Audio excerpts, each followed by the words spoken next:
You are listening to the IFH Podcast Network. For more amazing filmmaking and screenwriting podcasts, just go to ifhpodcastnetwork.com.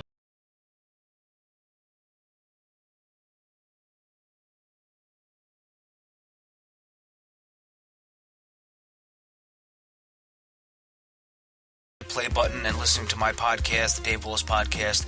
Really quickly, before we get into the interview with Dawn Fields, if you could please either subscribe or rate us on iTunes, and also subscribe and rate us on Podbean. That means a lot because that actually ends up allowing me to get, more and more guests on the show once they see, there's a lot of reviews and reaches out there. Also, coming up on the podcast next is Danny Manis, who's a script consultant. He runs his business, No Bull Script.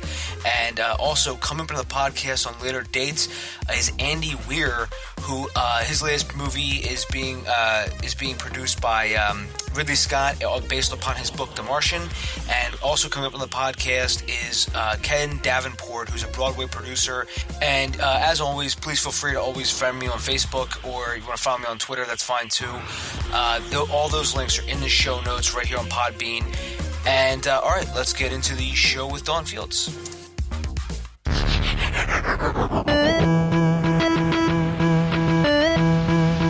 You're listening to the Dave Willis Podcast.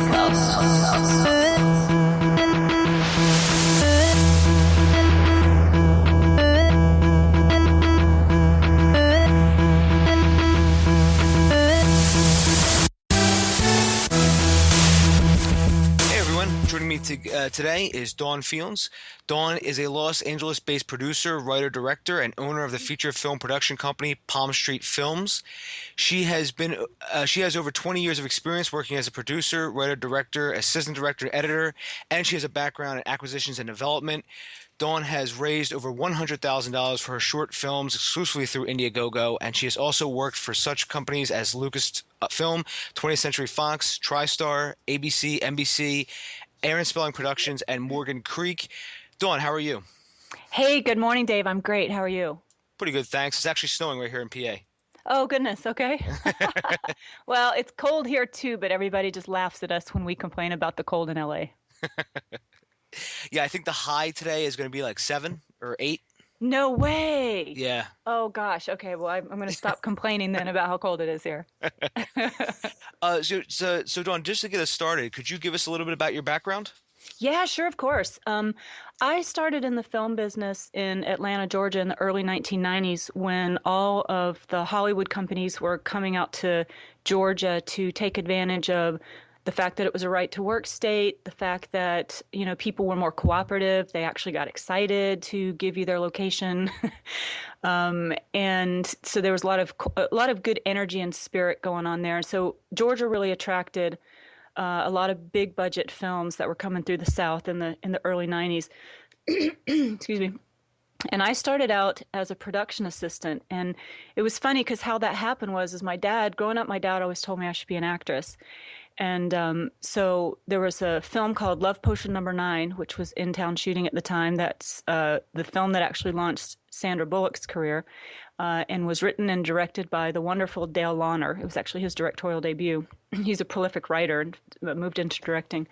But anyway, I signed up to be an extra on that set, and it was my first time on a film set, and I was hooked. I was just blown away, and I'm like, this is amazing. And I realized very quickly that I really didn't really want to be in front of the camera. I wanted to be behind it.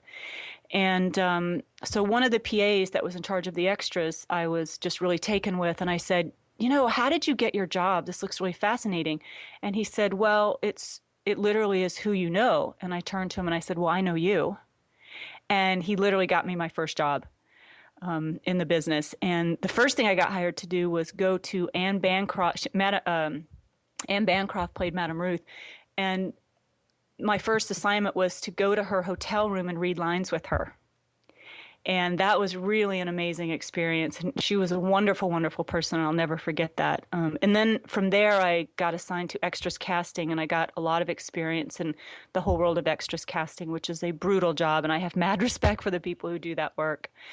And then from there, I just kind of worked my way up. I thought I wanted to be in the DGA as an AD. I was working towards that and trying to get my days. At the time, you had to have 650 days as a PA to qualify for the DGA. So I was working on my days. And I think I got up to like 350 days on various films throughout the Southeast, including Young Indiana Jones, the TV show where I got the opportunity to work with George Lucas. That was amazing.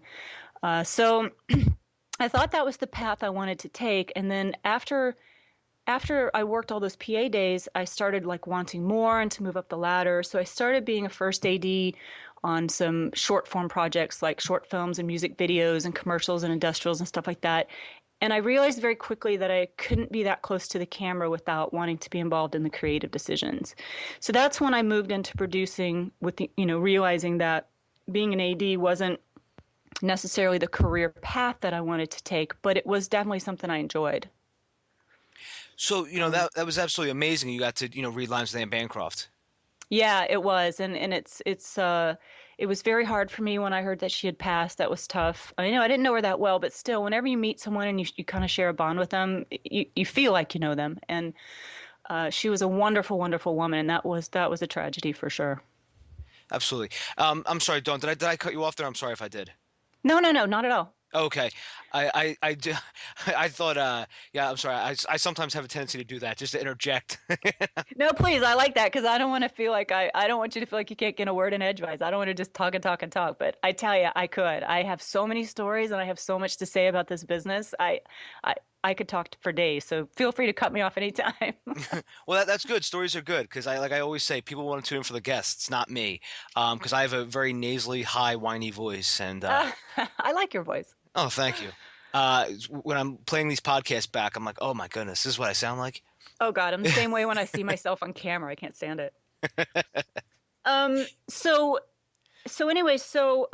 I started getting into producing, I realized very quickly that there was no real money in Atlanta. You could work on crew because there was a lot of films coming through, but all the big shows coming through were union, and I had decided not to go the DGA route and not to be a union AD. So I started kind of branching out on my own, doing my own thing, and tried to raise some money for a couple of feature ideas and a couple of scripts. And then I just realized, wow, there's no film at the time. There was no film business there, and I don't think there still is a film business there. I think it's still just a lot of movies coming through and a lot of things being shot there. There's certainly not the industry that there is out here where all the agents and managers and studio heads and distribution companies and stuff like that. Atlanta still doesn't have all that, but it's blowing up right now. There's like 1,000 things filming there. But so I realized very quickly that Atlanta was not really where I needed to be. So in 2000, I remember I was walking my dog on a Tuesday, and I'd been thinking about it for a long time, and I stopped in my tracks and I just looked down at my dog and I said, you know what, it's time. And 2 weeks later, I was gone. And I packed up everything I owned in a U-Haul and I drove out here with no job, no apartment, had a few connections, friends that I knew who let me sleep on their couch till I found a place. But I really just took that leap of faith and I came out here with nothing. And the first several years, well, I've had a lot, I've been here 15 years now, and I would say 75% of that have been tough times. I mean, this is a brutal industry, and for anybody who thinks that it's not, maybe some people have it easy, but most of us have to really struggle and fight for it. And it's been a struggle almost every step of the way. But I think that just speaks to how badly you have to want something, because it's still something that I want more than anything, and it always has been. And so you figure out how to make it work. So the first job that I had when I moved out here was for a medium-sized, well, kind of on the small side, distribution and production company, where it was a really interesting position they put me in. I was the vice president of distribution and I was the vice president of acquisitions. So that was really cool because I got to go to all the film festivals to scour finished films for us to acquire, and I got to reach out to filmmakers for finished films to see which ones we might want to acquire for distribution.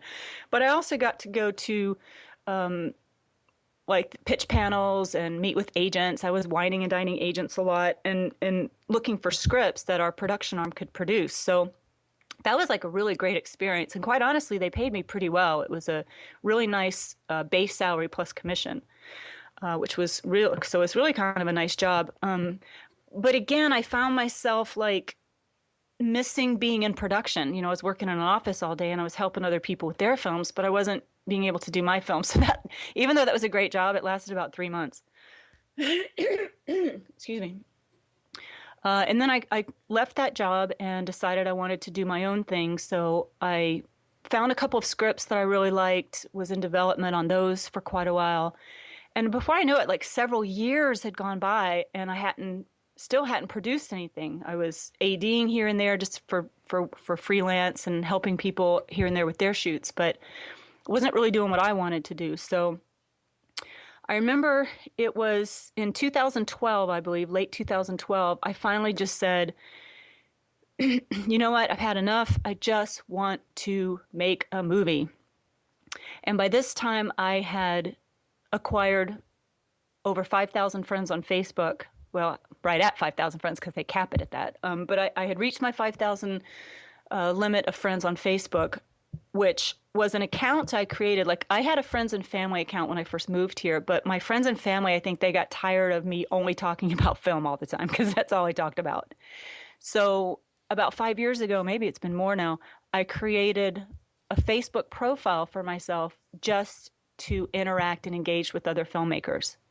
And that just grew organically out of my need and my desire to friend other filmmakers and other film companies and just kind of keep up to date on what everybody else was doing. I was just fascinated. I simply wanted to know what everybody else was doing.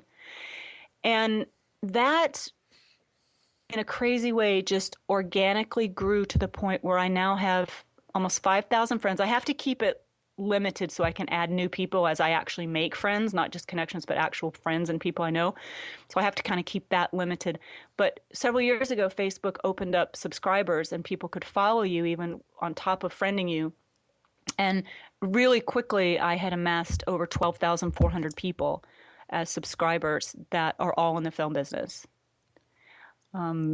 So little did I know at the time how beneficial overall that was going to be for me in my career. Because as we get into discussions a little bit later on about crowdfunding and how I've financed all my films, it's almost exclusively come from that base of friends and followers. So, that's absolutely amazing. And, really quickly, I just wanted to ask you, how do you decide who to delete on that 5,000 friends? Because I'm coming to that cap too, and I'm just like, well, who gets cut here? How do you make that decision? Yeah, well, when I first started friending people way back in the early day, I would friend anybody from anywhere. I actually had friended a whole bunch of, back then you could go in and do a search for terms like film, movie, film industry, those kind of, I was putting in terms like that, and all these suggestions were coming up. And I just friended and liked all of them. And a huge handful of them were foreign, and some of them were in foreign languages even that I couldn't understand. But at the time, I was just like reaching out to everybody. Once I started getting close to my 5,000, that's the first thing I went in and did, is I went in and started eliminating those companies and those people that were foreign where I couldn't even understand what they were saying. But now it's actually become quite a problem because every film I work on, I meet, 10, 20, 30 new people, and I want to friend all of them. And as I go through, various pre-production and development and castings and all that kind of stuff, I'm always meeting new people. So I've had to go through many times and just make the tough decision of who to cut. And Facebook doesn't make it easy, unfortunately. I wish that there was a really simple way to just go in and delete like people who haven't been active in 6 months to a year, because there's a lot of accounts that people create that they don't ever do anything with. But they don't really make it that easy. But I can tell you this, if you have there's a couple ways you can do it. If you go to, hang on, let me just pull my microphone over here on my other computer. If you go to your profile on Facebook and you click on the Friends tab,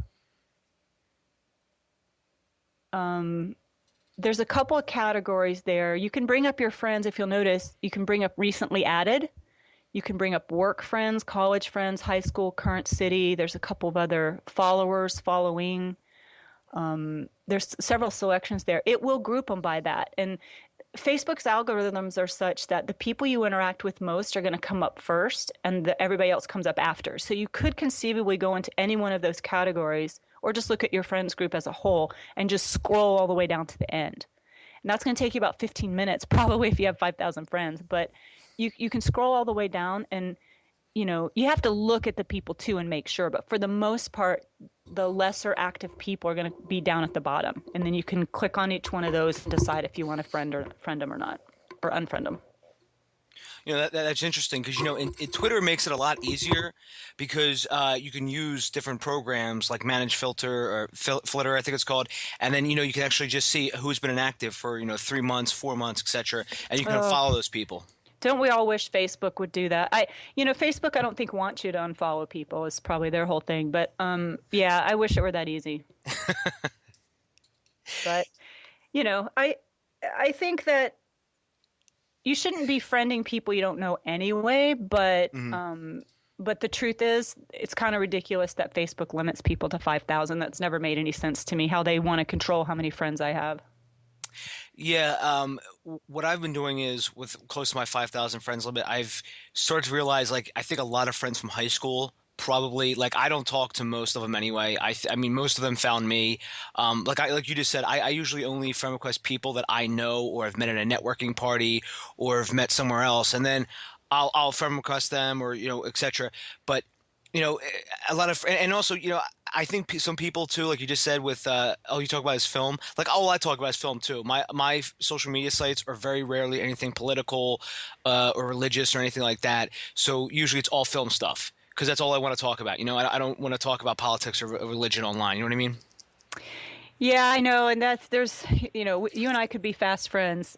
That's one of the things that ties James and I together. James Papaidan is a really good friend of mine. He actually started working for me in my production office a couple years ago as an intern, and slowly has now made his way up to helping me produce stuff. He's a producer now, and he's actually in the next month or so, or in the month of March, I believe, is going to direct for the first time. So, and that's kind of what we have in common. And I don't think anybody else outside the business could stand being around the two of us for for any length of time, because it's all we talk about.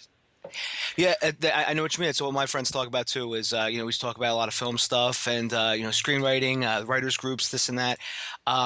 It's just that way you know what you're getting yourself into. So everyone, if you subscribe to Dawn on Facebook, that's all you're going to hear is about film stuff. Which yeah, that's true. Which I think is a great thing, by the way.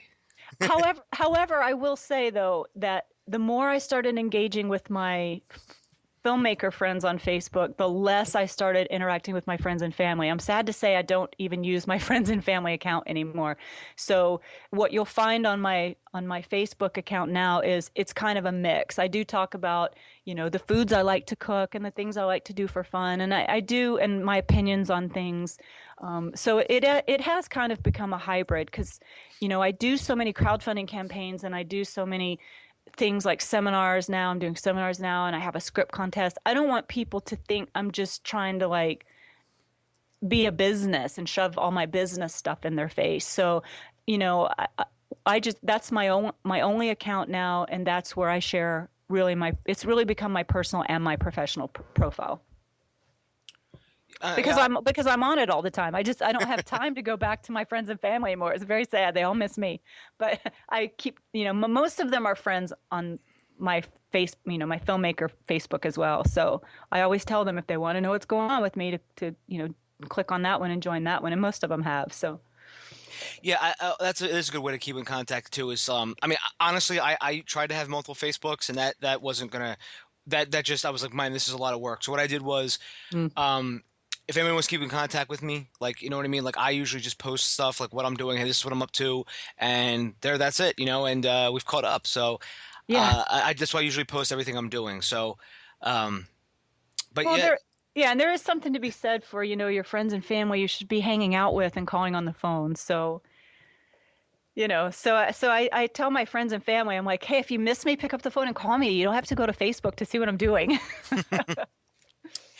And just, speaking of, what you're doing, just to talk about, all your projects, I really want to, because you have a lot of really interesting film projects here. You started Palm Street Films in what year?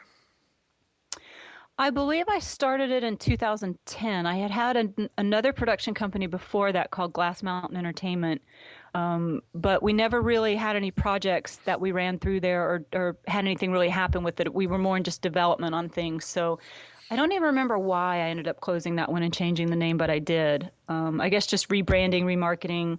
Wasn't sure I loved the name. So rebranded and launched a new company, I believe in 2010 is when we started that. So, then could you talk about, your first project with Palm Street Films, which is Bonds and Lace? Actually, Dave, I'm going to actually go more old school than that. There were actually three documentaries that I had in development and in production, actually. Some of them are as much as 80% shot. Um, that that were the first things that I did through the company. But I, one, we ran out of money for the documentaries, which is one thing. But then I just started realizing that documentaries, it's a whole different style of filmmaking. It's a whole different set of rules. It's completely different. It's really truly apples and oranges from narrative filmmaking. And as much as I had these personal stories that I really wanted to tell, I just kept being gravitated back towards narrative. And so I still want to finish those documentaries someday. I haven't shelved them, but it's taking some time to figure out how to get those on autopilot. I would love to hire a documentary person into my company once we actually have some funds to do that with, and have them help me finish those out. But the actual first project that we ran through Palm Street Films was Zombie Elves. Oh, that's right. Yeah. It came at a time where I'm like, I just want to shoot something. I'm tired of all this talk. I want to make a movie. And I started thinking about, well, what could I do that I would enjoy that would also be profitable? Because for the last few years, I've also really tried to focus on how do I make a living at this business? How do I not only pay my bills, but hopefully someday make enough money to have a savings account set aside, to have a retirement plan, to have a little nest egg, some financial security, those kinds of things. So Zombie Elves was really my attempt at creating a project that I thought would really succeed financially. And zombies were really hot at the time, and you just can't go wrong with the marketing power of Christmas. And so I thought, what would happen if you created a situation where there was a zombie outbreak on the North Pole? And everybody just went crazy over the idea, and they laughed and they thought it was hysterical. And we just had so much fun developing that project. And we did actually get a script written. The script kind of went in a direction that was not right. We sent it out for some feedback, and people just really didn't enjoy it. I think we went too much zombie and not enough Christmas, and people really wanted that. There needed to be some Christmas spirit in there. There needed to be a lesson learned. There needed to be some magic of Christmas. We kind of didn't put any of that stuff in there, and it turned out that it wasn't very satisfying for audiences.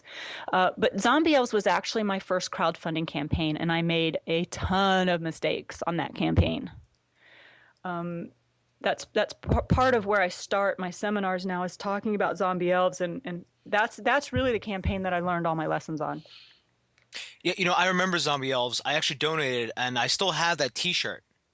Well, here's the thing that's so funny. It's like we were so excited about the marketing power of this film that long before we even thought about crowdfunding, we wanted to set up merchandise, because everybody was telling me that horror films love their merch, right? Mm-hmm. And so we were like, okay, great. Well, let's do these T-shirts, and let's do this calendar, and let's do bumper stickers, and let's do all this merchandise that the horror films are. And I created a Facebook account just to start interacting and engaging with horror fans, and I got up to 5,000 friends instantly on that. There's a huge following and database of horror fans on Facebook and Twitter. I mean, it's just a huge culture of horror fans out there.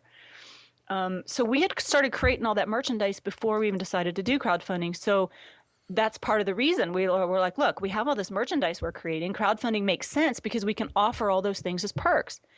And some of the stuff wasn't finished yet. We hadn't finished the calendar yet. We were working on it. We had done one T-shirt, but wanted to do more. So it just kind of made sense. So we had budgeted the film at $600,000, and we decided that if we could raise like $40,000 in development money, that would, get me through the 6 months or so that I needed to pay a writer, get a script written, start tackling the very difficult task of casting. Because there's the question of a movie like this: do you use little people? Do you use small actors? Do you use children? Do you use CGI? It's like, how do you make the story happen? And at the time, I was a producer, not a director, so I didn't really have a terribly clear vision for it yet. I knew marketing-wise what I wanted it to be, and from a producer standpoint, I knew what it needed to accomplish. but I didn't really have those director skills yet. So I still wasn't sure really what the film was going to be. So we made the number one mistake that people make in crowdfunding, which is they feel like if they put it out there, they will come. And that's really not true unless you take years and years to try to make that happen. But the reality of it is, for a campaign to raise that much money, we were looking for $40,000. For that much money, you have to have an existing fan base. You have to, because 30 days or 45 days or how many ever long days you can run an Indiegogo campaign or a crowdfunding campaign, you don't have time to all of a sudden whip up 10,000 fans or a million fans. You have to do all that in advance. You have to have an existing fan base to already go out and say to those people, hey, here's what I'm doing. You've loved my work before. You love me. Now fund this project. I was under the bad assumption that if we put it out there, the horror fans would just glom on and all of a sudden we'd get all this money. And that absolutely didn't happen. Through my friends and family and Facebook followers and fans, I did manage to raise about $4,000. And since we already had all the merchandise anyway, I had two choices. I'm like, when we didn't hit our goal or come anywhere close to it, I'm like, well, I can refund everybody's money and be back to absolutely zero, or I can use that money to go ahead and fulfill the perks anyway, and at least give everybody their perks. Because we do still plan on making that film. It's a very difficult film, and it's taking a long time to figure out how to make that film be what it needs to be, but it is definitely not shelved. It's very much alive and well, and we do plan on making that movie. And now that I'm directing, I'm actually very, very excited about the opportunity to direct it. So that's a whole nother development that's happened just in the last 2 years that wasn't in place there. But I'm so glad you got your shirt and your calendar, and I hope you enjoy it. Hang on to it because it may be worth something someday. Oh yeah, I definitely will hold on to that. I actually took a picture of that and shared it on some social media sites, and people were like, "Hey, what movie's this? Where can I get this at?" I know. And it was, I was like, "Hey, check out this campaign. That's where I got it from." It's a great idea. It's going to be, I always tell people, the more I talk to people in Hollywood, the more I find out it's the kind of movie that everybody wants to see, but nobody wants to make because it's difficult. Mm-hmm. You have to build that world. You have to create a set. You have to build the North Pole. You have to envision it because, you can have it be a different North Pole than we've seen before, which is my vision for it. Like I said, there's a lot of options in casting. None of them are cheap, by the way. All three of those options that I listed, little people, children, CGI, none of those are cheap. Mm-hmm. And, everybody wants to make Zombie Elves for $200,000 and put it out on the market and then just see if it becomes this cult classic. You can't make that film for $200,000. Mm-hmm. And so it's been a bit of a struggle. But the biggest challenge for me is, what is the film? Is it kind of a dark family film like Gremlins? Is it funny and over the top like a Shaun of the Dead? Is it violent and gruesome but kind of campy like Leprechaun wasn't that gruesome, but is it kind of a Leprechaun kind of thing where you have kind of the comedic element of these small individuals, because that's kind of funny in itself, really, or do you just take it really seriously and treat it like just this all-out zombie survival story, which is what we did in the first draft, and that didn't really resonate with people. So the biggest challenge for me with this film is really just trying to figure out almost what genre to put it in, but more specifically, what do you want it to be to the audience? A comedy, a slasher film, like what is it? That's where I'm hung up right now. And I'm getting really close to making that decision, but the choice I'm about to make is not cheap. And so that is its own problem. If you ever want someone to bounce ideas off of, Dawn, please feel free to always contact me. Oh, sure. Absolutely. I would love that. Well, I'm finishing out my last two short films now that are in post, and then we are moving into what are we going to do for our first feature. I don't know if Zombie Elves is going to be the first feature because it is difficult and expensive and complicated, but it will definitely be the second. I might do a smaller character piece first, but it's definitely on the list, and it's definitely going to happen. Excellent. And yeah, so please keep me informed of what's going on. I think it's a great idea, and honestly, I think the marketing in that is so many different creative ways to market that film. It's almost a no-brainer, really. I mean, it almost is. And the reason I love the idea of it right from the beginning is because we were going to do it for that $200,000 level, and just, because we were thinking, even if this sucks, even if this is like the worst film ever made, it's still going to be a cult classic. Mm-hmm. You almost can't fail with it. And there was a movie called Thanksgiving. Yes, I've seen that.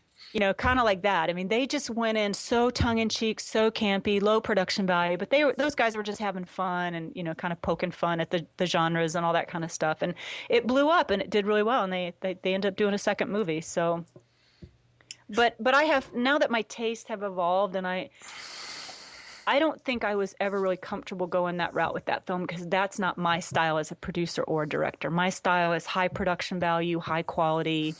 That was never really resonating with me to make the film that way. Yeah, I did. You did mention Shaun of the Dead, and I think that is probably the best way to go. Because when I heard the concept of the movie, I mean, even something similar to Shaun of the Dead would be hilarious.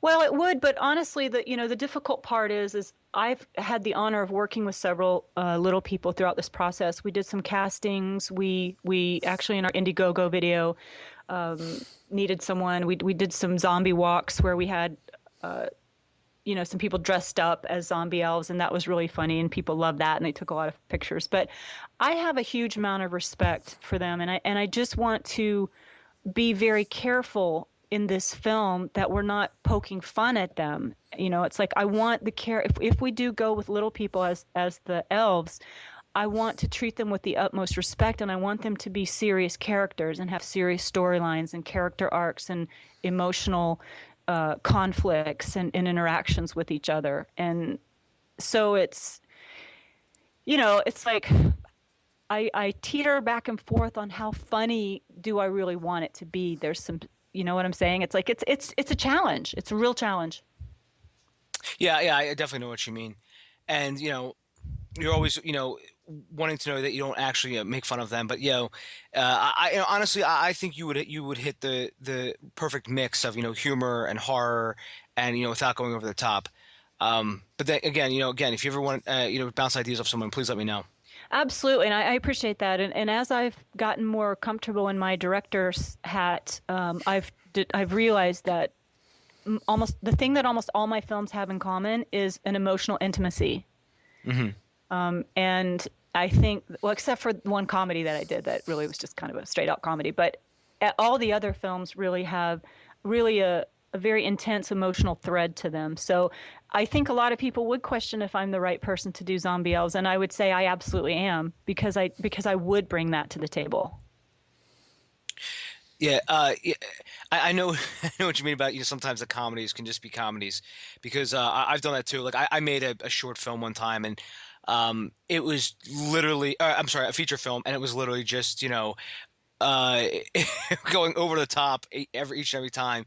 And it was what I used as a student film, and literally that's what I used to to cut my own teeth on. And it was just if you weren't in on the joke, let's say, Dawn, people just like either thought this was so ridiculous. Some people actually got it, or like some people were like, I don't get this at all, Dave. And I'm like, I completely understand.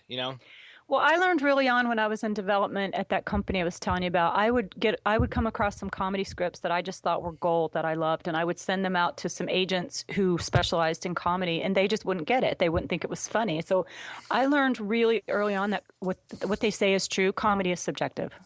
Oh, absolutely. I was actually just talking to Steve Kaplan today. Steve Kaplan, he does his comedy, KaplanComedy.com. And he is all about, these seminars, and he also has his own book. His book is probably the best book on comedy I've ever read. And it opened my eyes to what people find funny. How come I find something funny, but you don't? It's kind of like that dress everyone saw online. Some people saw gold and blue. Yeah. What color did you see? I saw gold and white. Yeah, me too. Yeah, me too. That's kind of crazy. But yeah, I'm sorry not to segue too far, but Let's yeah. talk about dresses. Yeah, let's talk about dresses and everything. Yeah, I was actually going to go into color theory too, and that's why I was like, let me stop myself, because but yeah, if you ever get a chance to, I highly recommend his book. And his name is Steve Kaplan, and he's actually been on the podcast, and he is absolutely phenomenal at this stuff. Oh, great. So, okay, so after Zombie Elves, after you knew, at that, point in time, you didn't have the, the right amount of resources to make that, what project did you move on to after that? Well, it was interesting because I had built enough of a following on Facebook at this point where I'm like, you know what? I know a bunch of writers. Let me just see if I can find a 10-page script or less, something that's easy to shoot that we can just do over a weekend for very little money, and let's just do that. So I put out a call on my Facebook for scripts, and I got over 300 responses. Wow. And yeah, it was incredible. And so we narrowed that down to the top 15, and we announced that on Facebook. And then we got it to the top 10 and announced that, and then the top 5, and then the top 3. And everybody was so excited every time, we made the announcement of who had made the cut. And the final 3 scripts, I kind of liked all of them. So I sent them out to about a dozen friends of mine and colleagues who I trusted. And hands down, the winning script was a script called Fragment. And this was a short script written by a UK writer named Carly Street. And I can't really say what the script is about because there's a twist in it to this day that I still don't like to give away. But it was this very powerful script. You think it's one thing, you think it's like this horror film and this kind of torture porn kind of movie, and then in the end you kind of realize it's something completely different. And but Carly's script took place over like 5 different locations, one of them being a grocery store, one of them being a hospital, and many parts of the hospital, not just a room, but a room and a hallway and a bathroom. So we'd have to have like a bit like a real hospital, not just a one-room set. And anybody in LA knows that those are not expensive and not easy to get. So I'm like, well, how am I going to do this? So I put my producer hat on and I said, Carly, what do you think about she had won $150 cash for the script and that we were going to make it. So it was a pretty good deal for her. So we owned the script at that point. And I said, Carly, what do you think about, do you mind if I go in and just kind of make it all happen? I'd asked her to do it initially. I said, do you think you could go in and make this all happen in one location? And she said, yeah, I'll do that. So she went in and she did a great job, but there were still some other locations in there. It still wasn't exactly what I was hoping for. So I said to her, I'm like, do you mind if I go in and take a stab at it? Because I think I know what I want. And she said, yeah, absolutely. No problem, please. And I think this is the first time I started thinking like a director, and I didn't even know it yet because I was still just producing at the time. But I went in and I channeled something. I don't know what came over me, but I just really started resonating with the story. And I went in and I made the whole thing happen inside the house. And once I started sending that script out to people for feedback, it was just overwhelming. People were like, oh my God. And I'm like, you know what, guys, we're onto something here. This isn't this little no budget 2-day weekend script with a bunch of volunteers. This is like a really powerful film now. And it kept getting bigger and bigger and bigger, maybe too big, honestly, in hindsight, but it just took on this massive life of its own. And then we started thinking, well, what actors can we get in this? We started sending the script out to some agents and some big agents, actually. And the response was unbelievable. There was all these actors that were dying to do it for free, and they wanted to be a part of it. And there was even an agent at the Abrams agency that told me it was the most powerful short script she'd ever read. And so we just started going, oh, my God, we're really onto something here. And we changed the title of the script to Shattered Love. And so this is the story of how Shattered Love got started. So we realized pretty quickly that we needed some money to keep this going and to make this happen. So I took everything I had learned, because the other thing I learned from Zombie Elves is I did not factor in the shipping and handling and postage for all those perks I sent out. Each one of those envelopes that had a calendar and a T-shirt in it cost $3.50 to ship. Mm-hmm.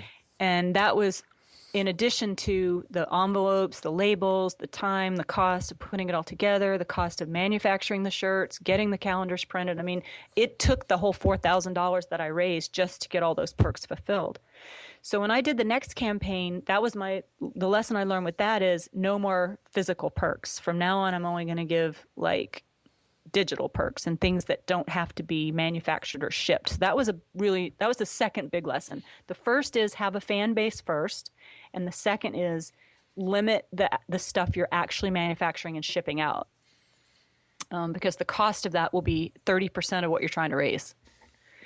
So what I did is I'm like, well, what do we have asset-wise? I'm like, we have a really powerful script. So I created an Indiegogo campaign for 2 weeks, and I didn't have a director. I didn't have any actors attached yet. All I did was scan those script pages and post them as images on the Indiegogo wall. And because I didn't want people to have to click on a link. I wanted them to just be able to read the script as soon as they landed on the campaign page.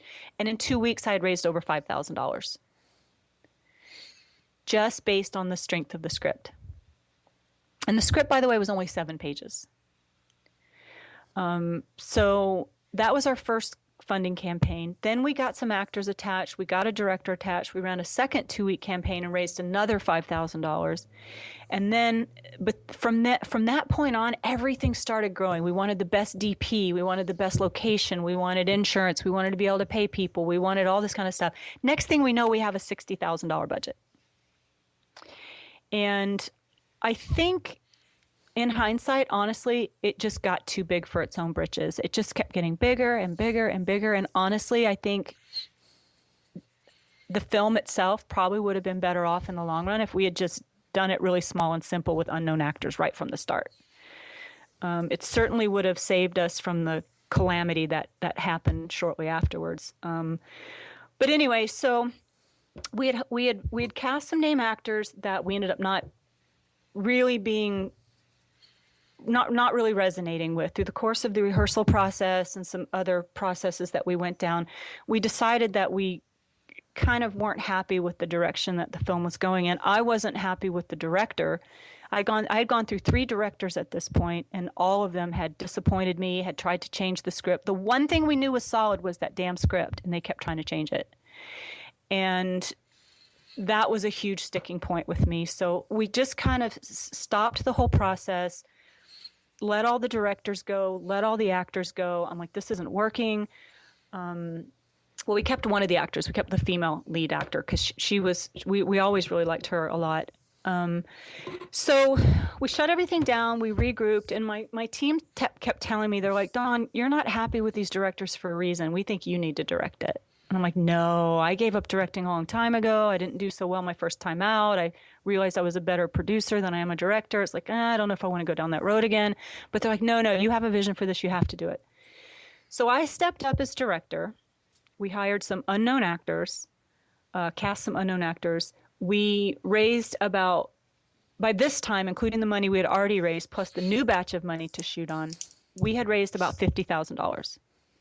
So we rented a stage, we got our actors involved, we set everything up. I was so excited. I told everybody, I'm like, guys, I'm an inexperienced director. I need a lot of support around me. I'm telling you right now, I don't really know what I'm doing. You guys have to help me through this process. Well, unfortunately, I made some unfortunate decisions with the people that I hired, and the film shut down a day and a half after shooting. It was a 3-day shoot. It shut down at lunch on day 2. The biggest problem being the art department really screwed up, and they could never they started late day 1, they never got caught up, and literally by day 2 we had no rooms that were dressed and ready to shoot in. And I didn't have enough experience as a director to deal with that and to figure out how to make that work. So it was really an unfortunate situation. I found out afterwards that the art department had been on 2 different shows at the same time, and the 6 days of prep that we had agreed to got done in the 24 hours prior to my shoot. They tried to cram 6 days of prep into literally 24 hours around the clock before our 7 o'clock a.m. call time. And you can imagine the art department van didn't even show up to the set. So it was just, I don't know, it was like a comedy of errors. It was like, oh my God, I'm like, how are all these tragic, horrible things happening to this beautiful script? I was like, how is this possible?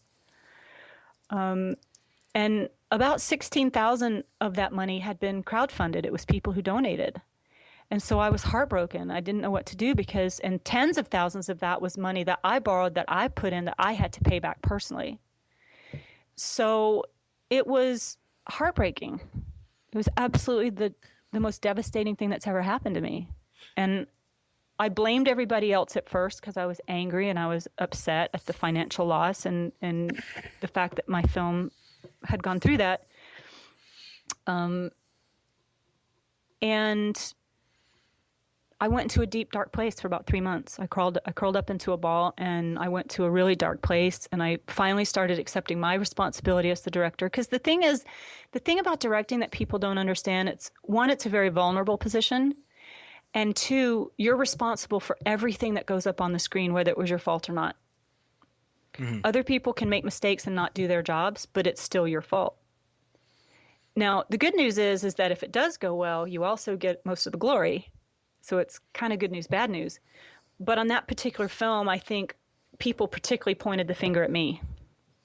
And that was really tough. And I thought about leaving the business. I had convinced myself that I wasn't right for this industry. And I was about to pick up everything I owned and move to LA. I move out of LA and just go do something else for a living. And that lasted about 36 hours. And then something clicked in me, something kicked out, and I don't know, the warrior in me stood up. I picked myself up, I dusted myself off, and I said, you know what, I'm not going down that way. This is what I want to do. It's what I've always wanted to do. There's nothing else I want to do, and I've got to figure out how to make this work. And so I went on this tear. I went on this mission to direct as many films as I could possibly get my hands on so that I would have enough experience to be able to handle something like that better in the future. Because mistakes always happen. Things always go wrong on a film set.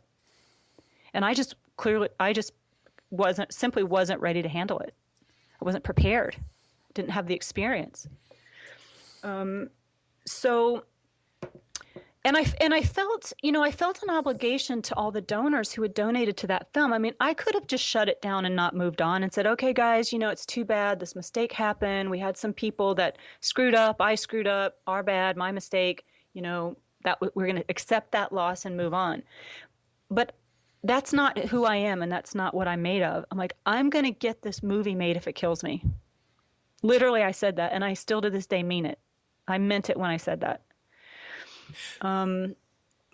So when you actually got with the art department, you actually found that out, did they actually admit it right away? Oh, yeah.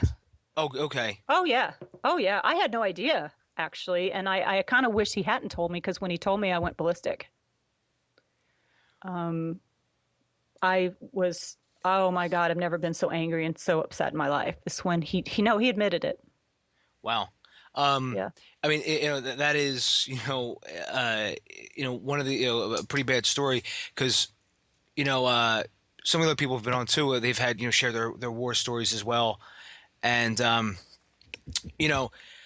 it is all about, putting together that team. And sometimes you do hire people who just, they project themselves as one way, and then you find out they're either lying or they just, or just maybe a sociopath. Well, here's what I've come to realize with a little bit of hindsight. This is a tough business, and the economy is really bad, and they really, all they're guilty of, and I hate to sound like I'm condoning it or even forgiving it. I guess I have forgiven it at this point, but in this industry, it's called double dipping. Mm-hmm. And what he had done was the show he was working on prior to that ran long. And I think honestly, I think he was coming from a good place. I think he wanted to be loyal to them and finish out that job, but he also wanted to be loyal to me and not quit or leave me hanging. But I honestly think he thought he could do it in 24 hours. But to some extent, that was disrespectful to me and my project, to think that you could cram 6 days of prep. We decided and agreed on 6 days of prep for a reason.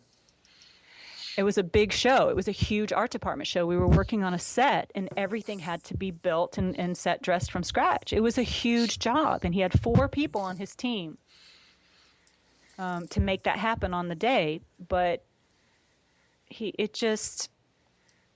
I don't know. I'm trying to try to understand the situation. In hindsight, he really should have just told me his job got extended, then I should hire somebody else. In hindsight, that's what it should have happened. But, he was trying to satisfy me, to try to satisfy the other production he was working on, and unfortunately for him, it didn't work out. Now, was he the only reason the show was troubled? Absolutely not. There were other problems. There were other issues. But the show didn't shut down because of that. Like, I wasn't doing a very good job as director because I was rattled by the whole art department thing. We had a very specific shooting schedule that we had to do so the art department could keep up, because it was very ambitious. And when when art department arrived on the set that morning with no van, it screwed up the whole schedule, and that threw me off my game, and I was just flustered and rattled the whole time. So would the film have probably turned out poorly and had to have been reshot anyway? Probably. I can honestly say it probably would have, but at least we would have finished it, and maybe something would have been salvageable. But the way it went down, it shut down because there were no rooms available to shoot. So when you went on to your next project, did you ever use even any of the same crew, or was it a completely new cast and crew? Well, no, it was a completely different. I mean, I have my core people. I, James and Debbie Rankin. They've stayed with me as part of my core team, but no, not. And there's a couple of crew people that I enjoyed working with. It wasn't their fault that I have worked with since, but no, for the most part, 209 was our next film after that, and that was a whole different cast and crew. You touched on something too with the experienced director. I actually think it's good that you said that, because I think it's, somebody once told me when I first started that, the director is the only person on set who doesn't need to have any experience. And they said, the cinematographer's got to know how to do all his or her work, the actors, everybody else. But really, the director doesn't have to have a certain X amount of experience. And I think that's good in a way, because when you actually mention that, like, hey, I need support, I think it really, at least you're upfront and honest with the crew, and that way at least you're all on the same page. So there are not too many expectations. Well, it's not so much that I was afraid of expectations. It's just I literally needed the help. Mm-hmm. It's like honestly, it's like I haven't done this in 20 years, and I know the importance of a good DP, and I know the importance of a good production designer. Those are the two people that you lean on the most. And unfortunately, in this situation, those things didn't work out so well. It's unfortunate, and I went to a really bad place, and I almost didn't recover from it, quite honestly. But it's interesting how something deep inside, it's funny, once I made my peace with it, and, I debated and debated, once I made my peace with it and decided I was going to leave LA, and what city am I going to move to, and what job am I going to do now? Once I made my peace with it and kind of decided that's what I was going to do, that's when that little thing, that little warrior deep inside me finally was allowed to come back up and say, oh no, you're not going down like that. But it wasn't until I made my peace with it that my true desires and my true nature kicked in. And I wonder if some people don't wait long enough, or if that doesn't happen for them soon enough, and then they end up giving up on something and moving on to something that they're not happy with. It makes me wonder. But it took me about 36 hours before that little warrior stood up and said, that's not going to be your history. That's not going to be your bio. Yeah, you made a good point there. I was just in a seminar yesterday with Corey Mandel. He was just on the podcast too, and he actually mentioned about this, where if you have like a Minds Theater, and he said, there's all sorts of people in the audience, and he said the people in the front row are the ones who are really controlling the show. And he said, if you have too much negativity, and he goes through this whole thing in this book, but he said if you go too much negativity and those people are always in the front row, that's where you start getting all these doubts, and that's where you start getting all these, you can't do this, you can't do that. Mm. And basically, and part of it is,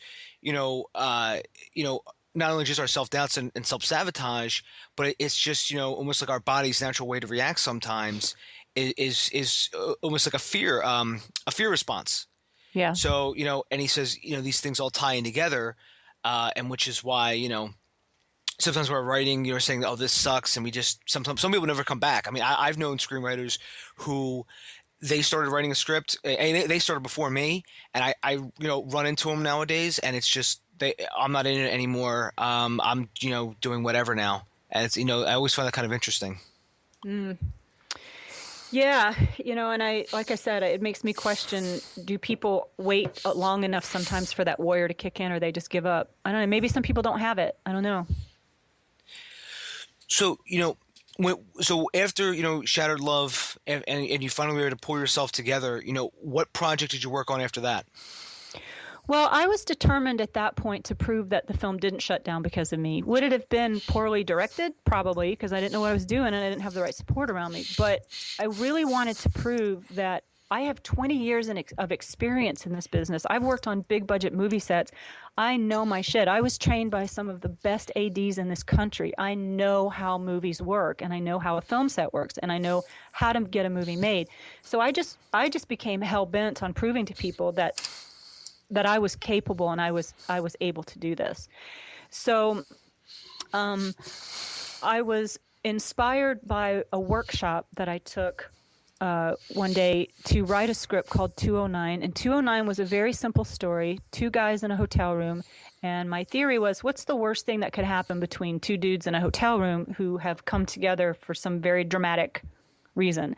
And I came up with this story about a childhood friend who had 10 years prior accidentally murdered his best friend's little sister. And he's come back 10 years later to confess. And so we cast our actors. We raised about $7,900 on Indiegogo for that one. And that one exceeded its goal. We made our goal on that one. And we had a set built and we were all ready to go and we shot it. And, there were some issues still. I was still trying to figure out how to work properly with the DP, how to communicate, how to get my vision across, how to command and control a crew. And by the way, I do not agree with the statement that a director has to be the least experienced person on the set. That has not been my experience whatsoever. Mine has been the opposite. My experience has been the director absolutely has to know every single thing that needs to happen, and they need to know how to tell the crew to do it and how to express their vision and how to communicate that vision so that everyone can execute it. That's been my experience. And I still hadn't really gotten very good at that. So there were some struggles on 209.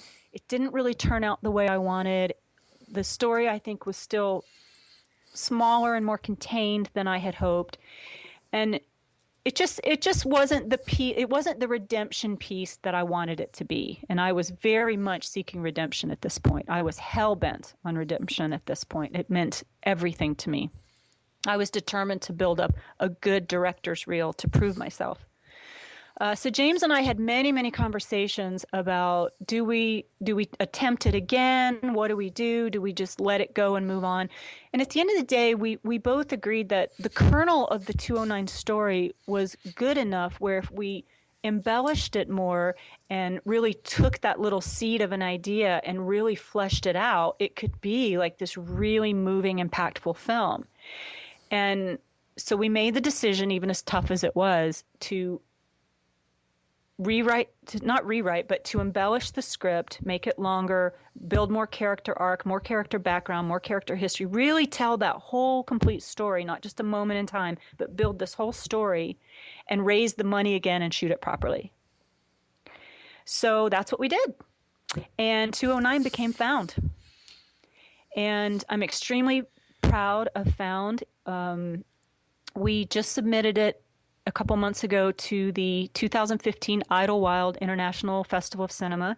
It was the first and only festival that we had submitted to at the time. It was my first time in competition as a director, and I'm thrilled to say that we won Best Short Film, Best Director Award, and we were nominated for Best Cinematography and Best Score.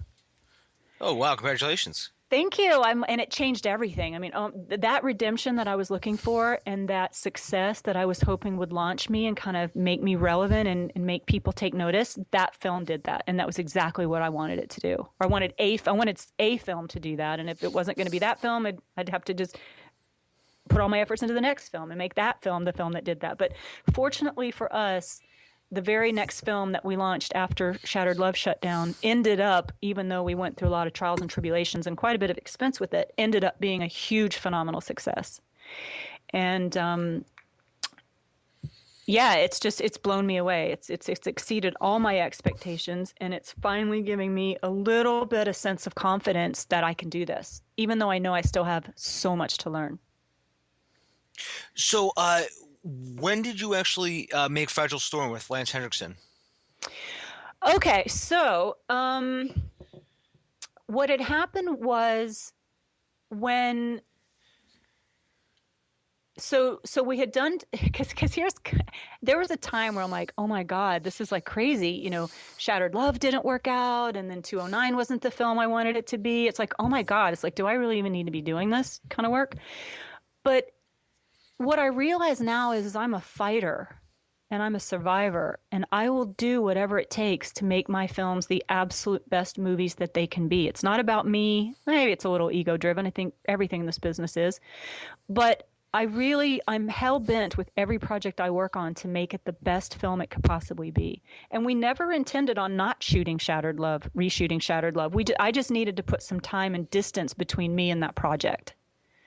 I needed to clear out all the negativity. I needed to build up my skills. So basically what I did is I spent the next year and a half after Shattered Love shut down, I spent the next year and a half directing as many films as I could to get ready to reshoot Shattered Love. It was all about everything I did, every step of the way was 100% designed to put me in a position where by the time we were ready to reshoot that film, I was ready and I was going to make it a good film. And I was fortunate enough during the whole time that we were doing 209 and Found, during that whole time, several other opportunities had come up. There were some volunteer groups like the All Women Cine Ladies group. I got the chance to direct a film for them, and that was Bonds and Lace that you mentioned before. Mm-hmm. That was done for no money, all volunteer group. That was a script I wrote and directed, co-wrote with Lucy Delott. That film, it was okay. It turned out okay. We did it all in a day. It was a hugely ambitious project, all in one day with no money, but I'm still very, very proud of it. And then there's another group of all independent filmmakers that I actually organized and created called the Los Angeles Film Collective, and I did one short through that group called Better with Friends. That was another one that was done for no money, all volunteer. So I got the opportunity along the way to do some other projects, and then there was a specific lull where nothing was going on, where James and I were like, I just want to direct again. I want to shoot something. And so we wrote and created Touch. And Touch was literally conceived and shot in like 3 weeks' time. And while I still felt like I made some mistakes on that one, I wasn't quite where I wanted to be directorially. The film still turned out extremely well. I'm very proud of it. It got huge response online. That film actually had its world premiere at Dances with Films this past year. And that was a huge success. So very proud of that one. So, my problem is I love directing. So now that I've started doing it and now that I've got a little bit of confidence in myself, I just love directing. And I want to move on to the next one before I've even finished the first one. It's like, what's next? What's next? I want to direct something else. Get me on set. Get me on set.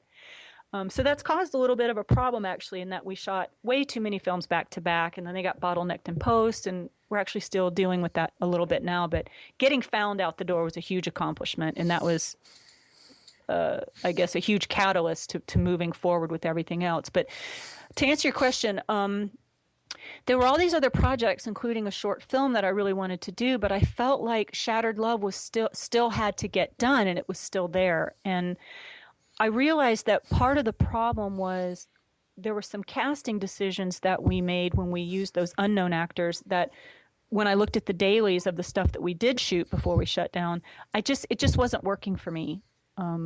There were some physical resemblances that were supposed to happen for one of the characters that wasn't really quite there. We were trying to work around it with some makeup and effects and stuff like that, but contact lenses, things like that, trying to pull some tricks, but it just wasn't really working for me. And I was having a hard time imagining raising another $50,000 for this project, relaunching this whole thing after the massive loss that we took on the first one for actors I wasn't absolutely thrilled about.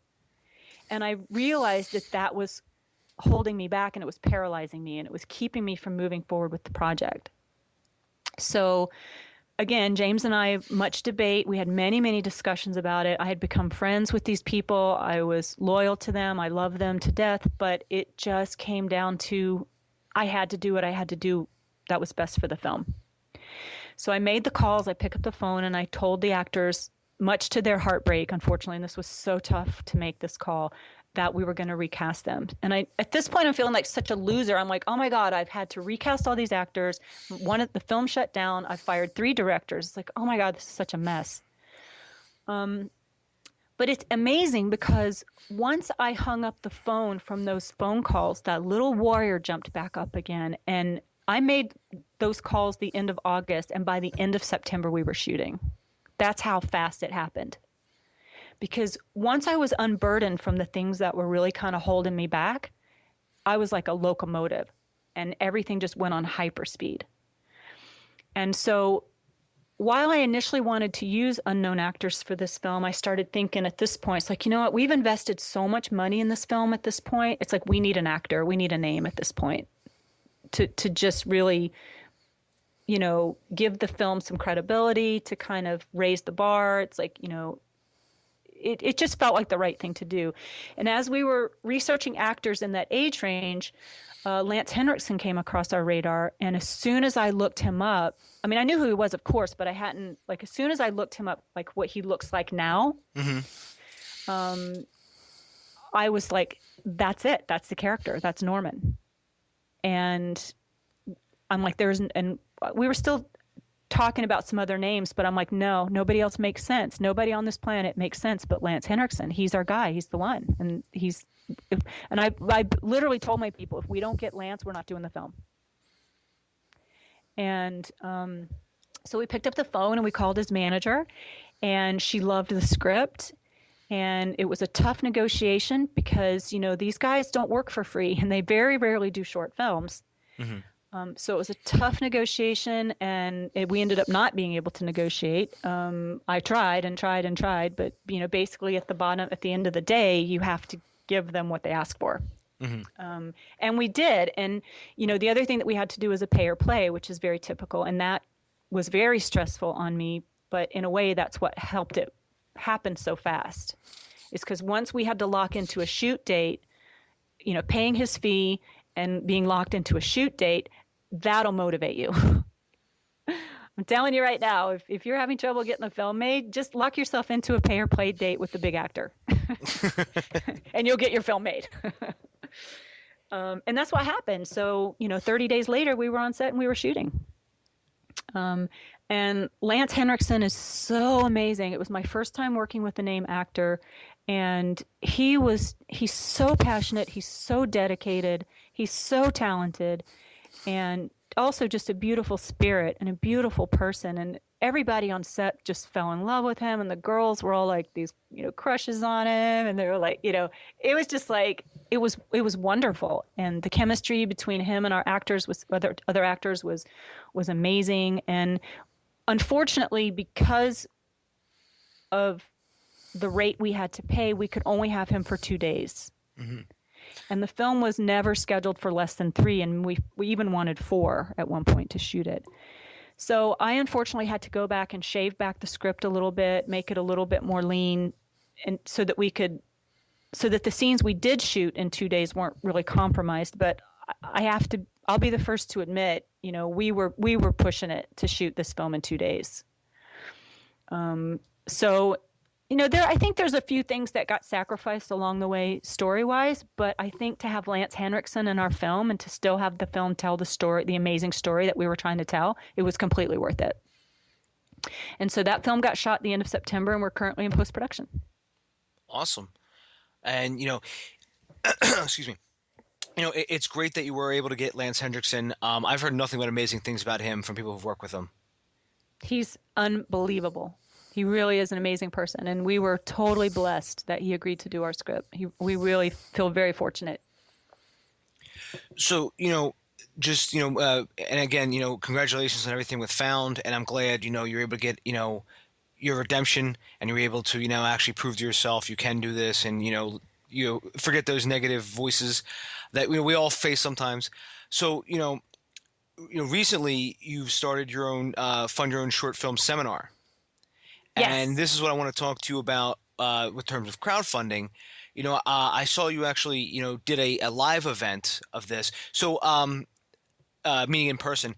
So if you could just give us like a brief synopsis of, you know, what you go over and things of that nature?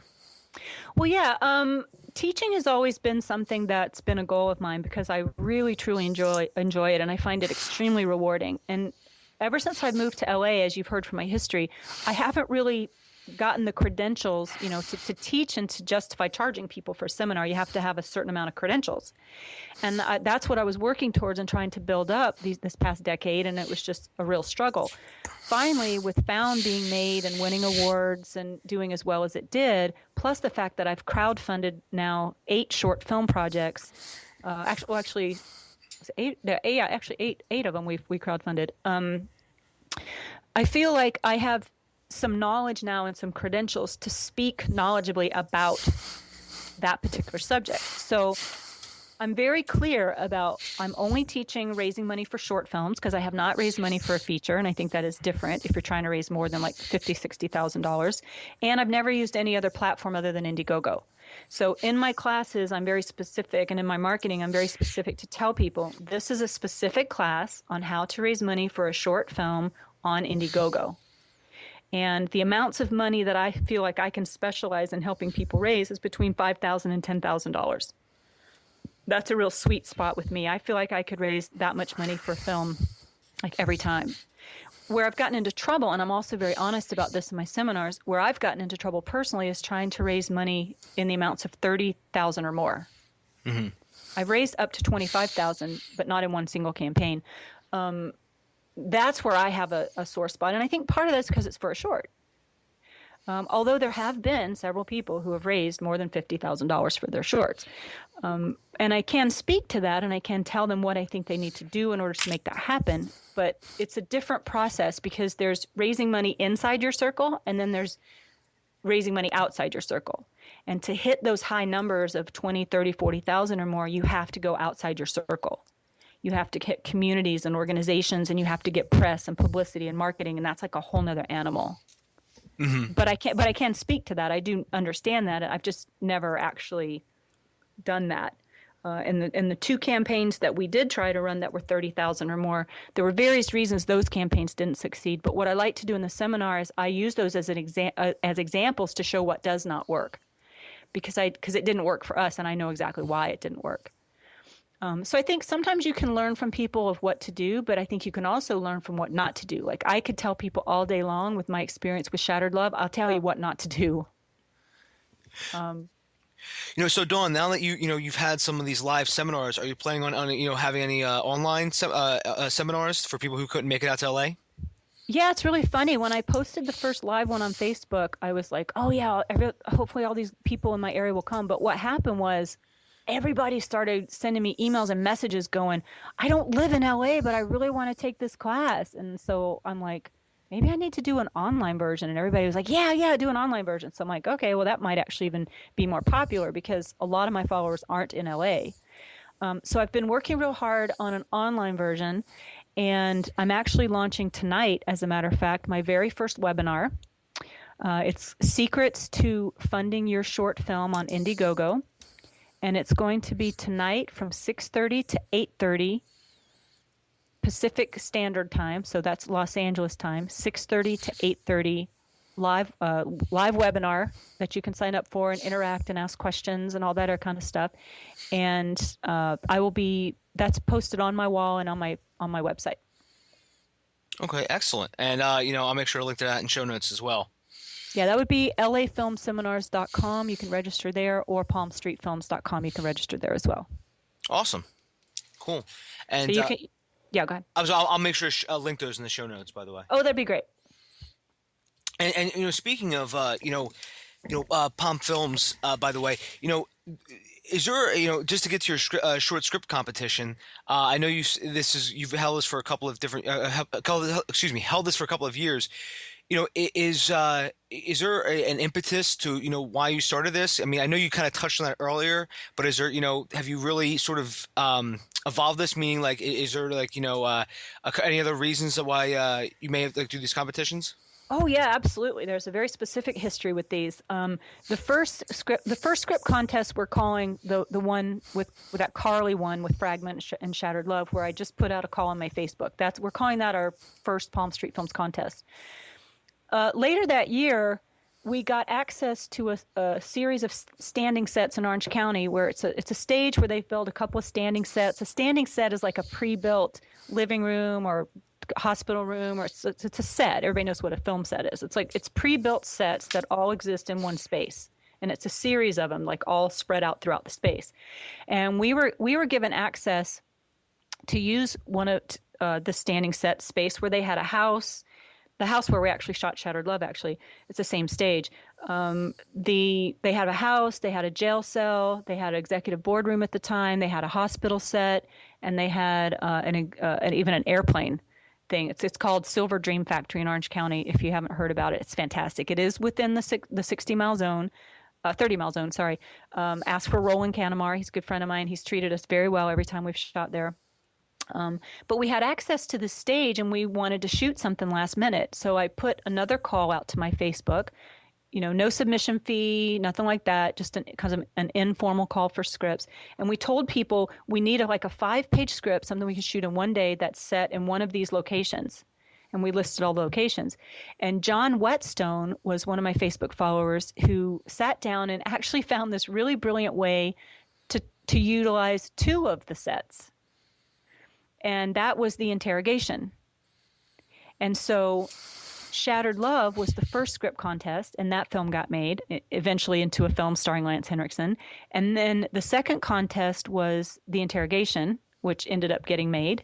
And actually in my seminars, both live and online, I show the interrogation, even though we never actually released it publicly online. That one's still, because Virgin Produced is still considering showing that on their airlines. Mm-hmm. So we haven't. And that's a deal that we got through Dances with Films, because the interrogation had premiered at Santa Barbara International Film Festival. That was its world premiere. And then it had its LA premiere at Dances with Films. And through Dances with Films is how we made the connection with Virgin Produced. So we're still waiting to hear about that. So we haven't released that officially, but I do show that film in my seminars, which is really great. People love seeing that. I also, in my seminars, I show the original Zombie Elves campaign video, which a lot of people thought was at the time, it was people thought it was oh, that's a great hook. That's a really cute video. There's been a whole lot of really great videos since then that have kind of eclipsed that. People do some really great and wonderful and creative things with their campaign videos these days. But we still thought it was kind of a fun little thing. So I show that in the seminar. And then last year, we were starting to think about our first feature film and what we were going to do. So last year was the first time we decided to launch an official script contest where there was a submission fee and a cash prize, a significant cash prize. So we launched a contest, charged a submission fee. We got just under 100 submissions total. So the good news about this festival is you're not competing with thousands of other scripts. So I really encourage anybody listening to this, if you have a short film, and we open it up to both. This year we did short films and feature film scripts. So I really encourage you, we're about to launch the 4th annual Palm Street Films Contest. You guys should really enter your scripts because you're not going against thousands of other scripts. You may not even be going against hundreds of other scripts because we're a very small, intimate kind of contest. But the prize is $500 for winning short and $1,000 for winning feature. So that's pretty groovy. Also, and this is an announcement I just made last week, we've decided the winning short film script from last year was a really wonderful script called 5 Days in Calcutta, which was written by Fred Perry. That script not only won our contest, but I didn't realize this till after we had awarded it, has also won a dozen other short film script contests. That's how good it is. It won Houston Comedy Fest, and it also won DC Shorts. And we love that script, and we love Fred, and so we've decided that we're going to produce that one, and I'm directing. So every single script contest that we've had, the films have gotten made. Oh, wow, that's amazing. That is huge. That's to some people, that's more important than a cash prize. But this year, as in last year, we're offering a cash prize and the chance for your film to get produced. But this year, I'm specifically looking for features because I'm looking to direct my first feature. So basically, it kind of ties in with my next question, which is, what is your next project that you have? I'm in post-production on Fragile Storm right now, and one other short film that we did earlier this year. That's a smaller film. We're trying to get those 2 things wrapped out in post, and then we're going to shoot. Once that's done, we're going to shoot 5 Days in Calcutta, mm-hmm. and we hope to do that in the summer. It depends on how long it takes to actually get Fragile Storm finished. There's a lot that still needs to be done on that. And we want to focus on that exclusively before we move on to anything else. But 5 Days in Calcutta is up next. And then, like I said, after that, I'm looking to jump into my first feature. And then after that, I want to do Zombie Elves. So that's kind of the, I guess, two-year plan. And, I really wish you the best with Zombie Elves and everything else, too. I think honestly, Dawn, I think Zombie Elves, when you go and revisit that, you're going to have a whole new, no pun intended, but a whole new life to it. Yeah. Well, and because I look, since I started directing 2 years ago, I look at everything differently. Colors seem different. People seem different. I see movies differently. I have literally a whole new perspective, not only on life, or not only in the film business, I guess, but also on life. But I see movies differently now. I see them in my head, and I form visions more quickly, and everything comes to me more quickly. And I'm super excited about all the visual possibilities of Zombie Elves. Yeah, and also what I meant too was, just the market is changing too, and I just think there's going to be even more opportunities. I mean, because when you first started that, I don't think Amazon Studios was around. They weren't looking for new stuff, but now if you look at it, everyone's looking for new material. I mean, Yeah. I as I was talking to Richard R.B. Botto from Stage 32, he has he and I were going back and forth with all of the new content streams out there that are just looking for that need content. So honestly, I think you will have a more of a opportunity with Zombie Elves. Yeah, I think so too. I'm excited, and it's just that film has so much potential on so many levels, but it's also an awesome responsibility because you have to be loyal and true to Christmas. You have to be loyal and true to zombie fans. It's quite, it's a bit daunting, to be honest with you, but I am excited for the challenge. For a time we were even thinking about doing it in 3D, but I'm not sure if that makes sense these days. It doesn't seem like 3D has taken off the way people had hoped it would. Yeah, it just seems to be in certain movies that 3D is accepted. Obviously, anything that James Cameron does, and a few things here and there. But yeah, 3D, I don't think even with the 3D TVs that they released, I haven't seen much for them. Oh gosh, I got a 3D TV for Christmas 3 years ago, and I watched maybe 5 movies on it, and now it's collecting dust. It's like, and it's a great experience. I love stuff in 3D. I'm a total fan, but it's just, putting on the glasses and charging them up. I have one of those systems, and it just, I don't know. It's just not the experience that I think people were hoping for. And finding content in 3D that you could buy for your home system was a huge challenge. At the time, like 3 years ago when I got it, you couldn't buy anything for less than $50. Mm-hmm. That's right. There was very little content available in the stores, and that became really frustrating. Yeah, and a lot of the stores too are even getting rid of their Blu-rays. I mean, it's just if you go to like a Best Buy, they sort of consolidated. They've bumped out all the DVDs, and now that whole entire area is getting smaller and smaller. Basically, yeah, no, go ahead. I was just going to say basically they want you to go online, or they assume you're going to buy a digital copy. But I'm sorry, what were you going to say? No, I just remember a couple of years ago I bought a Blu-ray burner, and I went out to like Office Max and Best Buy and all these places. I couldn't even find like blank Blu-rays. Yeah. Mm-hmm. It was like, what's happening to the Blu-ray market, and why? Yeah, you had to special order them online. You can't even just walk into a store and buy blank Blu-rays. It's like, really? Yeah, it's I mean, it really depends too. I've noticed on like the area and whatever they seem to stock. But I even had trouble getting black Blu-rays before. I actually had to order them from online from somewhere. I think maybe Amazon I ordered them from.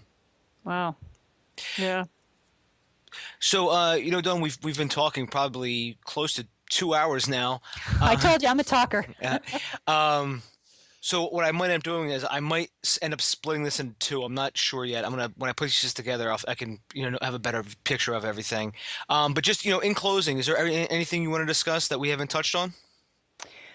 There's 1,000 things I could talk about. I have so many stories. I have so many thoughts on this business. So much in my head I want to share with people. I could go on for days, but just to give people some ideas about the script contest, I believe we're going to launch that sometime this month, sometime in March. And if you follow me on Facebook, it's facebook.com/DawnFieldsProducer. I tagged that name when I was producing. I wish I could change it to director, but if you just follow me on that, you'll see all the announcements. Also, if you go to palmstreetfilms.com and join our mailing list, there's a subscribe button there where you can join our mailing list. You'll also be notified, but we're hoping to launch that in March, and we're super excited, and I'm hoping that my next feature film, or my first feature film, is in that group of submissions. Awesome. So again, everyone, I will link to Dawn's all of Dawn's websites that she's discussed in the show notes. So again, if you're a screenwriter and you want to have an opportunity to have something produced, check out Dawn's new opportunities. I mean, the contest sounds amazing, and like I was just saying, Dawn, about all the different content streams. I mean, this is another opportunity for people now. And it's just, it's amazing with everything else. I mean, everything's coming up all at once. You got the Nicole Fellowship coming up, and you got, Scriptapalooza, I think, is coming up. I mean, there's just so many, But again, everyone, you can find me at davebullis.com. Twitter, it's at Dave_Bullis, and Facebook, it's at Dave.Bullis. But again, in the show notes, you can just click on that and friend request me and stalk me. So Dawn, thank you very much for coming on. Thank you, Dave. This was awesome. I really enjoyed it. You're an awesome host. Thank you so much. Oh, thank you very much. Anytime you want to come back on, let me know. I feel like with all the trials and tribulations that I've been through, I always like to say from one of my favorite movies, Galaxy Quest, never give up, never surrender, because this business is hard and it will tear you down if you let it. But if you want it badly enough and if you work hard enough, you can accomplish any filmmaking dream that you want to accomplish, and you can be anything that you want to be. And it's funny now that people are telling me that I'm an inspiration. I always felt like, oh my God, I'm doing everything wrong and I'm making all these mistakes and nothing's going right. But things never go right in this business. It's the nature of it. And whether you succeed or fail is going to be determined not by how many failures you have, but how many times you pick yourself up and make it right. And then, that's a great piece of advice, Dawn. And that's what I always try to do. I just try to keep pushing forward and try to do the right thing as often as I can and do the right thing for my films and never give up. And that's amazing. There have been other people in the podcast too who have mentioned that it is something we have to just keep going, and once you've done a project, just try to move on to the next one. And if some of the other stories that I've heard too, and yours included, I mean, even if some people can use these stories to avoid these pitfalls and sort of learn from everybody else's experience, I think it would behoove them to actually make a game plan, actually listen to these podcasts and stories like yours and something like Kelly Baker's, and piece together how could I avoid the same instances, the same scenarios playing out, and the steps they could do to prevent those.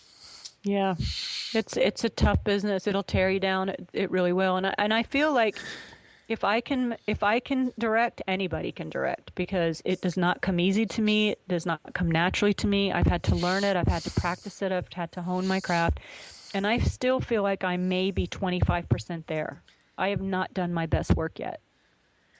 And I wish you the best, because that's we're always looking to improve. We're always looking to evolve. So, again, Dawn, I wish you the best with everything.